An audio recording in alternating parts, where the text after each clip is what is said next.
Hi there, my name's Emily, and I'm in my fourth and final year of my languages degree at the University of Reading.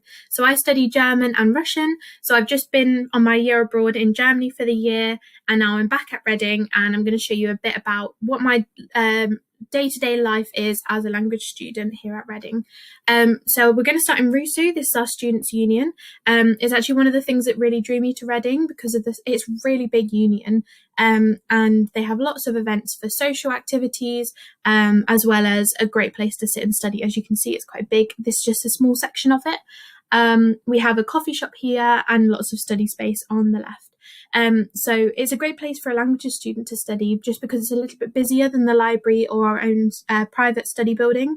It means that you can sit and discuss with your friends, talk in their language, which is really valuable after having spoken it every day on my year abroad. And we sit together and do homework for our language classes or our cultural classes. So as a languages student, we have between 12 to 16 hours of class time a week. So this will be your seminar or lectures with the lecturers. And then outside of this, we have a lot of time to do independent study, write our essays and do our homework as well as our own reading, also socialising, housework, shopping, etc. So I might have a class at 9 till 11, and this might be on German film. And then I'll come and sit in RUSU, grab a coffee, some lunch, and then I might have a class from 3 till 4 on German language. This I usually have between 1 or 2 classes a day.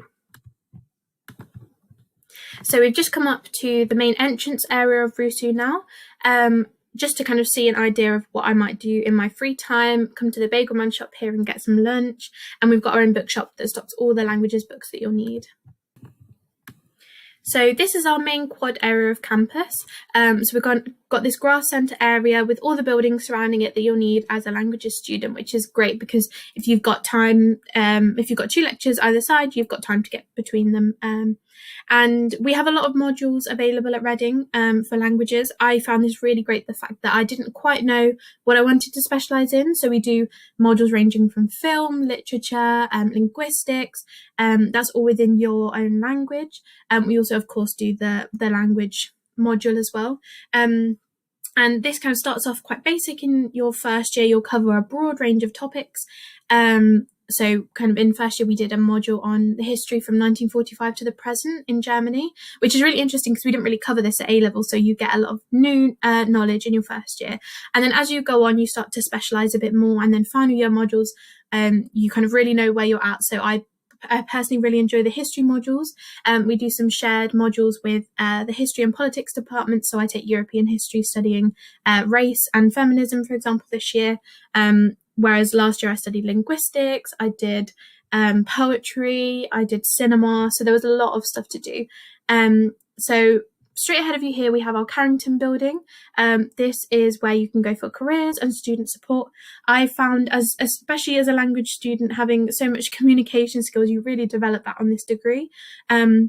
It was a great idea to do a student ambassador role so I could earn a bit more money whilst I was studying at university and really develop my communication that I'd learnt whilst being here and talking to lots of students, doing presentations, etc.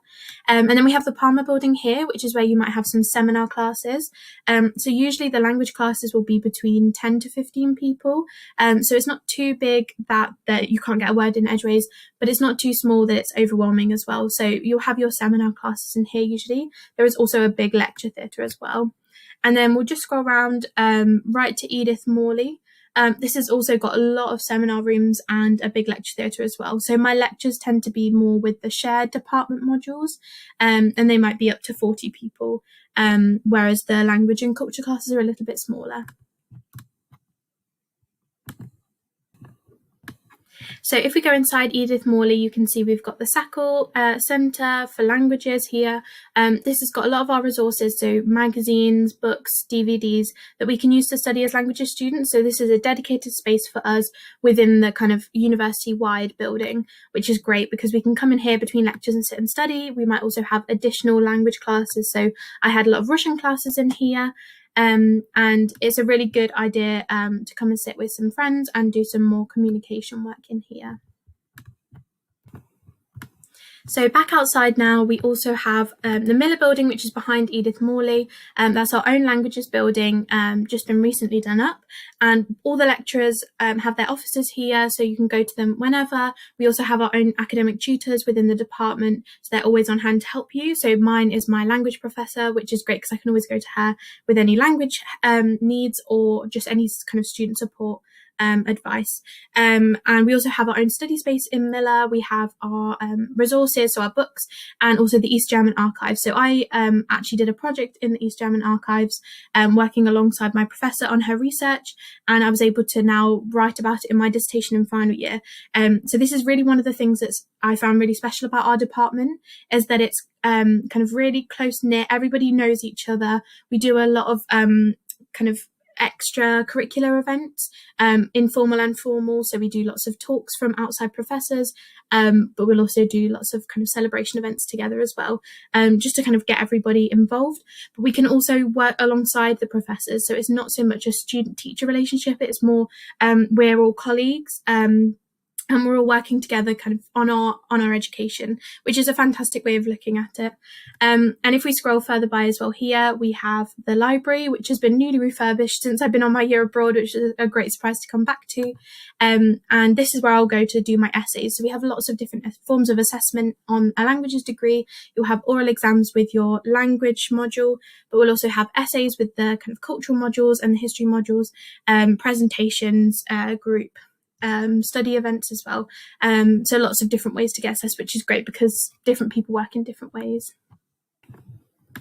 So I'm just going to finish off in one of the lecture theatres just to show you an idea of where you'd go if you have one of the cultural modules, maybe a little bit bigger, up to 40 students usually in these ones.